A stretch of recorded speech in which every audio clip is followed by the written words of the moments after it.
Welcome back to Well Read, a Southeast literature podcast brought to you by the Arrow Podcast Network. I'm Matt Wagner. Hi. With me today is Sophia Davis, Hi. culture editor of the Arrow, and Mia Pohlman, editor of Flourish magazine. Hi, everyone. Ryan could not be with us this week due to a family emergency. He will be back with us next episode to discuss The House on Mango Street. This week, we are discussing The Woman Warrior by Maxine Hong Kingston. How did everything go with you guys? What are your impressions of this book? I really loved the way that it was arranged in 5 clear parts. I think that's just I think the way that the book is formatted is really integral to your experience as the reader for this one. Yeah, this is probably one of my favorite books, or definitely a foundational book of what I've read.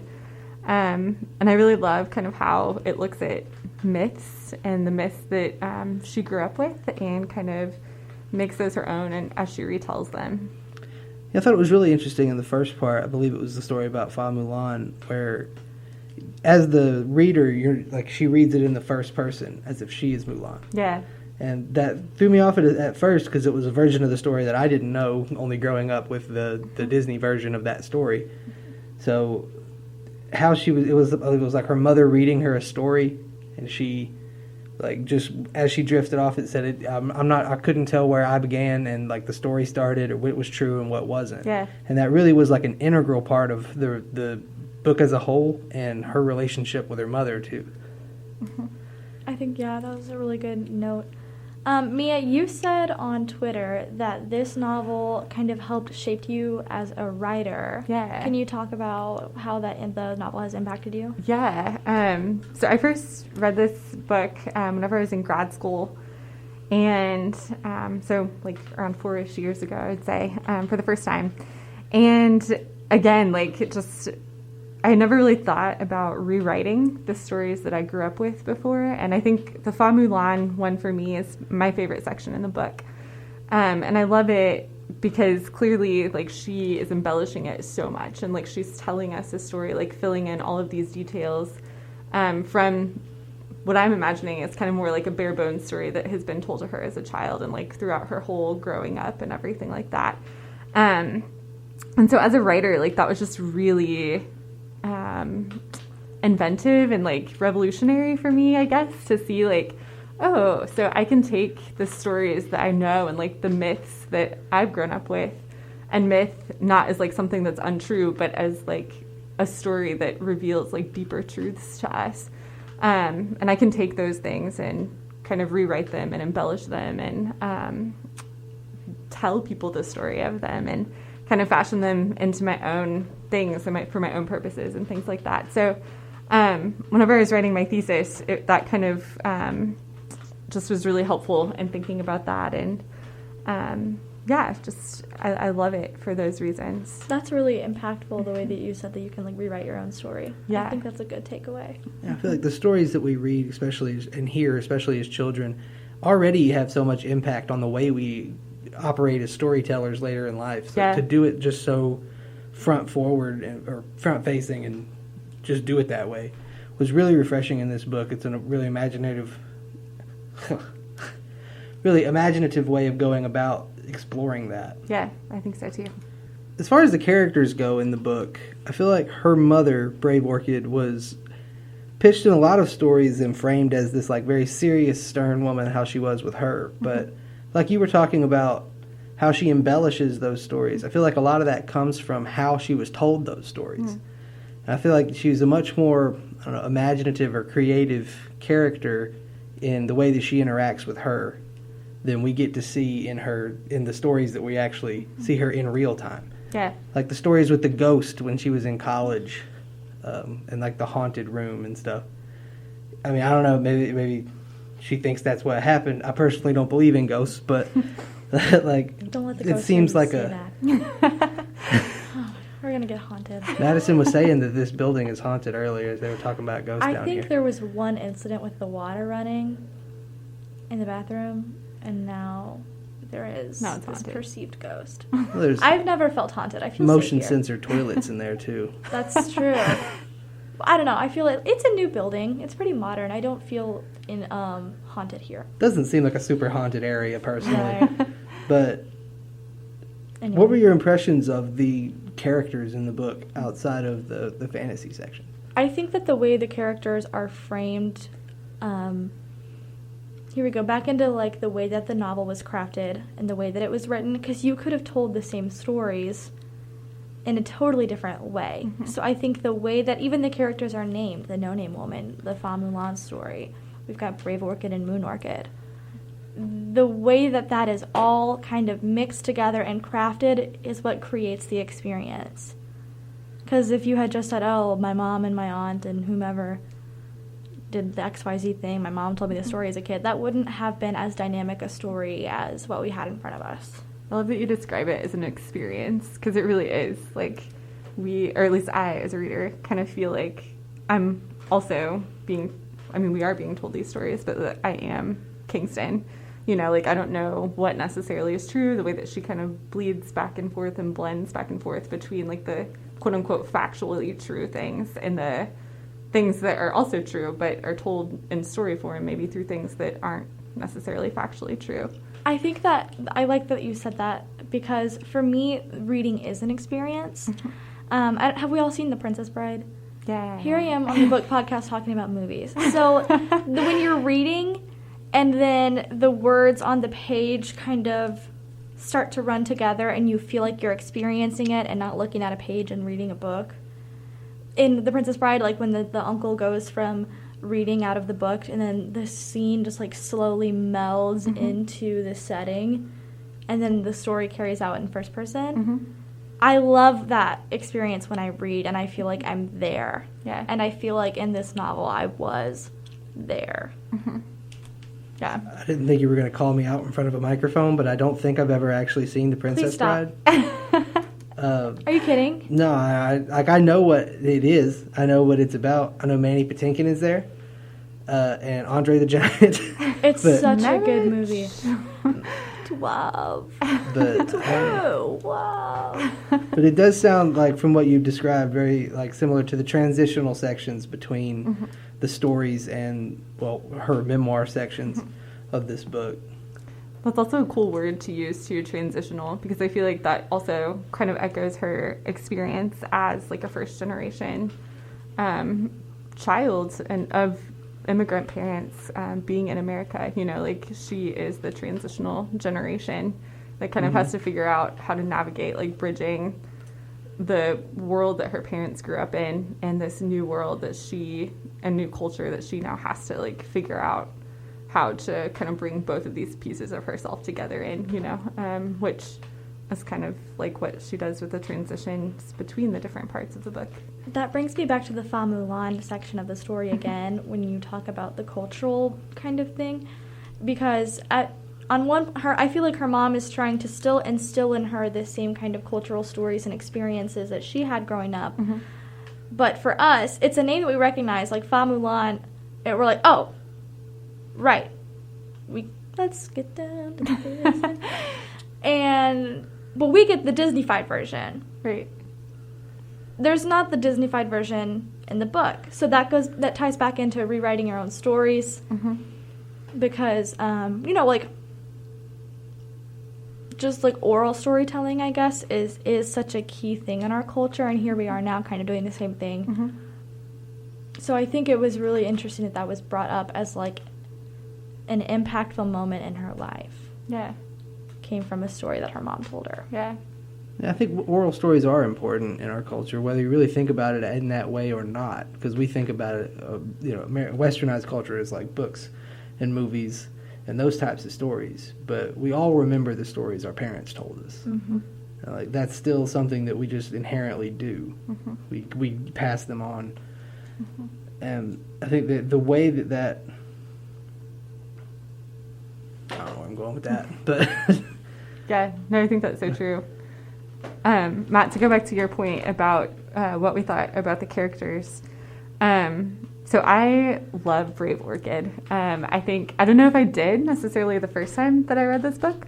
I think I maybe saw and took away more of her, like the fact that she's really hard on her daughter and isn't the kindest person, at least by like our standards and American culture and things like that. But this time around, like, I don't know, I think that she is a really strong woman, and I think that she is who she is and stands for that and is consistent with that, kind of to a fault almost. And I love that she like has this past of like she was a doctor and she was like a very accomplished woman in China, and then like she comes to America and she like doesn't continue on in that career path, but yeah, she's just kind of like, yeah, I don't know. I don't want to say that. Never mind. I was going to say she is like doing the best she can to raise her children. But yeah, I love kind of all of the complexities of who she is and like her fierce loyalty. Like a couple of the moments that are my favorite in the book. She came with notes. I did. Always notes. I told her not to prepare. That's not how we operate. We're like, no, we're just going to do this on the fly. Just come in. That's what's throwing us off. That we got notes. We're feeling like pressured.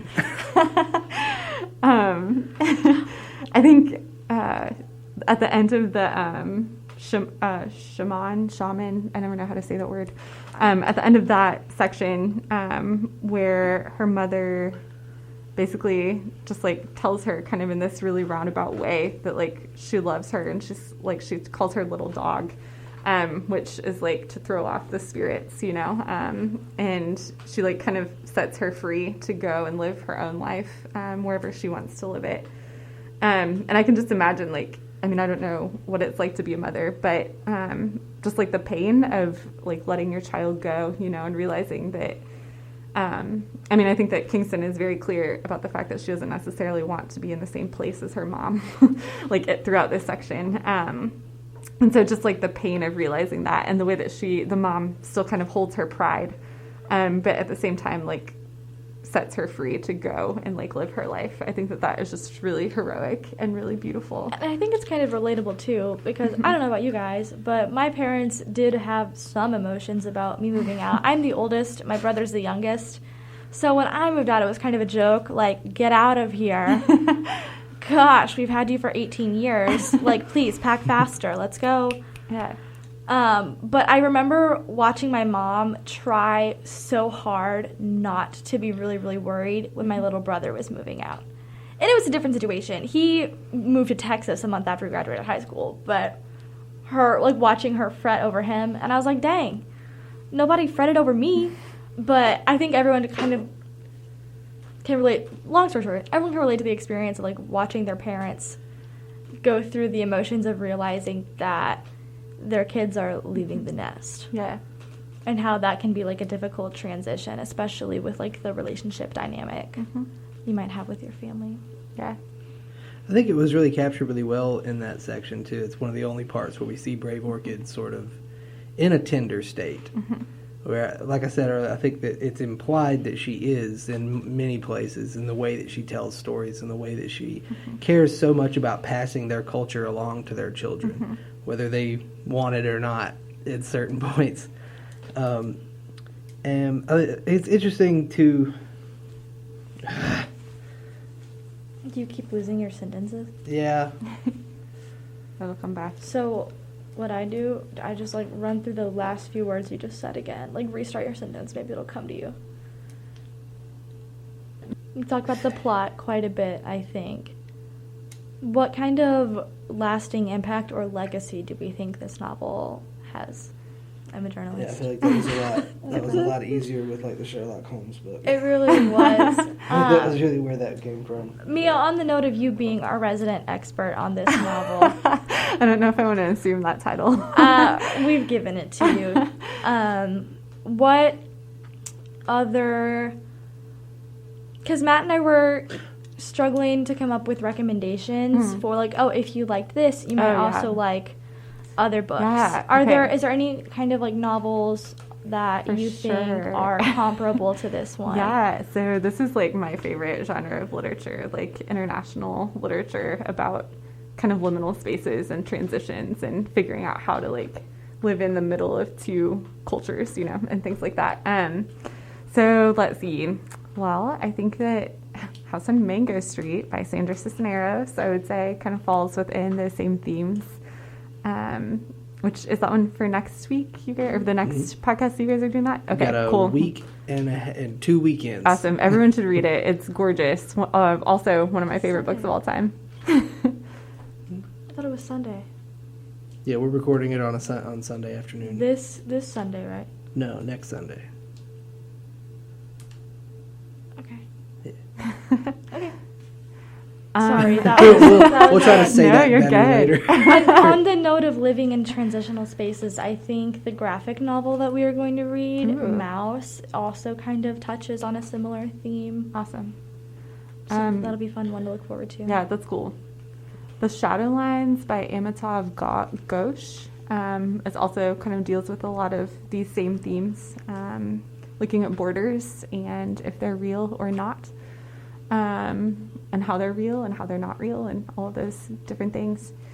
What else? The God of Small Things by Arundhati Roy is like my favorite novel of all time. It's beautiful. So yeah, those would be my recommendations for similar books. Mia, do you have any recommendations from other books by Maxine? Yeah, so the other one that I've read by her is called The Tripmaster Monkey. And if you want to read a crazy book, you should read that one. It is insanely brilliant. And I'm pretty sure that she just like packs every random and stray and brilliant thought that she's ever had and like all of these tangents that she wants to go on into one novel. And it's beautiful and amazing and has like every page has like a witty, revelatory line on it that will blow your mind. I think that would be promise really, really you. fun. Yeah, it's so good. That's something I think that would be fun to write. Yes. Just like any weird thing that comes into my brain and I'm like, we're going to talk about oranges today. Yeah. And just to go off. And then to take it to a publishing company and be like, yep, do something with that. Yeah. And they're like, yeah, okay. I think that'd be You're like, this really, is really, brilliant. really fun. Yeah, like stream of consciousness in literature makes a lot of money. Apparently, people do it. Yeah, yeah. obviously. There are of course like the big, novels that have made that popular, but it's still Catcher in the Rye. marketable. Yeah. A fun fact about this book. Ooh. I love fun facts. Yeah. So, and just to go back to kind of my fascination with myth and what is true and not true and how we like qualify things as true or not. So this book, whenever she first wrote it, it was published in the 70s, I believe. Yeah, 1975. Mine says 76, but that's okay. Oh, okay. Yeah, mine has both of those, actually. But yeah, so they didn't know how to categorize it as far as like what genre to put it in. So if you look like at the back of your novel, the Library of Congress decided ultimately to call it fiction. But if you look, at least on the cover of my novel, it says winner of the National Book Critics Circle Award for Nonfiction. And like the subhead is Memoirs of a Girlhood Among Ghosts, which usually memoir is classified as nonfiction. So I just think that is also really interesting too, kind of to go along with like the themes that she's talking about in her book and how she's so well like kind of moves between like the factually true and the mythically true, and just that like people don't know what to do with that. I would say it's certainly a true book. You just don't know when the fact being conveyed is that she heard a story, or whether something happened. Yeah, that really boils down in that last little bit of the book where she's arguing with her mother about finally leaving and. Like she says, I'm going to go off to college and I don't need this and I don't. And she's like, I don't. You've always called me ugly and you've always called me, all these terrible things that her mother would say to her, and just saying her mother's Brave Orchids like that.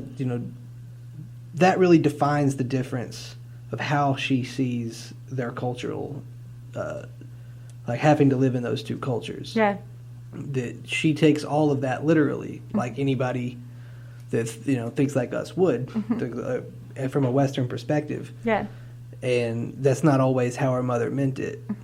That really is just kind of expanded across this entire book of what is said and what is meant. Oh yes, that was a good line. I love that. Powerful words, Matt. Powerful words. Oh, well, I'm well said sometimes. Well said. Well said. I think, that to me is one of the most beautiful moments in the novel. The one that you just mentioned, Matt, where like Kingston says something about like her mom always calling her ugly, and her mom's like, I didn't say you were ugly. That's what you're supposed to say. We like to say the opposite, and just like that to me is like a heartbreaking moment. Just of like realizing, like, if you are Kingston, like, that you have always had the approval of your mother, which is like what she wants so desperately. And that final scene is for her. And I think like anyone can attest, like, as you're growing up, and especially as you're like within this age range, like as an adolescent, like you just so deeply want the approval of your parents and like to be understood by them, And to constantly feel like you've never done anything up to par. Right. And then that sudden like smack in the face of like, wait, I've actually been above the standard the entire time. So what was that about? I think everyone can relate to that. Yeah. I just think that's such a beautiful moment. I just think it's understandable. Like when Moon Orchid comes into the story, about 3/4 of the way through. That was my favorite part. Is like her following them around the house, narrating all the weird little American things that they do. What are these weird little kids doing? They're like, they're highlighting stuff in books, and she just thought that was the craziest thing. Yeah, I just love that, all those little moments that really showcase the differences between the generations. Yeah. And too, like, speaking then as well of like difference, also like the similarity, like I think that Kingston is really like her mom, and like this whole time I think she kind of feels like she isn't, maybe until maybe the very last part where she's kind of writing her own folk tale or her own myth. But then like at the very end of the shaman section where she like says, like, I'm really a dragon as she is a dragon, both of us born in dragon years. I'm practically a first daughter of a first daughter. Like, yes, there are all of these like differences, but like whenever it comes down to it, like there's that recognition that like she is her daughter, like this is my mother, like we are the same in a lot of ways, that I really love. She was quick with that phrase too. She said, I have the page number. I love those sentences. They're really powerful. Sure. Very impactful. So hearing Mia talk about this book and the way that it has like shaped her and was so powerful to her is so interesting to me, because the very first thing that you said when I talked to you was, that book is so weird. It is. It's a weird book. It's like I don't know how to classify it. I don't know how to talk about it. I don't know which parts I understood until later. Like a lot of the book, like that, the moment we were talking about a moment ago with that big fight, is like the last few pages. That clarified a lot of things for me. So like I'm still, like I read it 4 days ago, and I'm still remembering like scenes and like, oh, that makes sense because of those last pages. Like a delayed gratification kind of thing. Yeah. So like if you were to read this book in bits and pieces over 4 or 5 days, you would spend most of your time probably confused. There's like that big aha moment at the end. Right. We're like, oh. Like you have to either go back and read it again immediately, or you're just going to slowly process. Like you'll be in the shower. And that is weird. I stand by it's a weird book. Yeah. So is Tripmaster Monkey. It's one of the weirdest books I've ever read, if anyone decides to read that one by Hong Kingston after this. But brilliant, nonetheless, I think. So next time we will be discussing A House on Mango Street. If you would like to send in any questions or comments for us to consider or discuss, you'll get a shout out. That will be recorded on the Sunday. So, for next time, we are going to be talking about The House on Mango Street. If you have any kind of questions, notes, recommendations, any tidbits you think are impactful about that novel, have that just kind of reply to our Twitter thread before the 27th. And then when we release that episode on the 30th, you can maybe get a shout out and kind of hear our take on your questions on the podcast. Okay. That's exactly how it happened last time. I know. I know it is. This is the one. Okay. So, in conclusion, I've been Matt Wagner. Oh, Sophia Davis. Mia Pohlman. Thank you for listening. Go read a book. Welcome back to Well Read. We didn't say well spoken. We did not. See, that's a fun blooper to go at the end. Yeah, that was a good one. I liked that.